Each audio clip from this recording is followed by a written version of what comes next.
Tako kot pravijo, da je za nepremičnine najbolj pomembna lokacija, lokacija, lokacija, je za davčno-finančno okolje najbolj pomembna predvidljivost, predvidljivost in predvidljivost.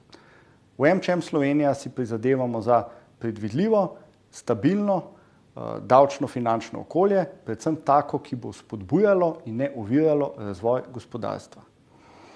Kako to doseči? Eden ključnih korakov je razbremenitev dela. To lahko naredimo z uvedbo razvojno-socialne kapice na socialne prispevke in pa z raztegnitvijo dohodninskih razredov. Na ta način bi dosegli, da bi zaposlenim ostalo več neto prejemka.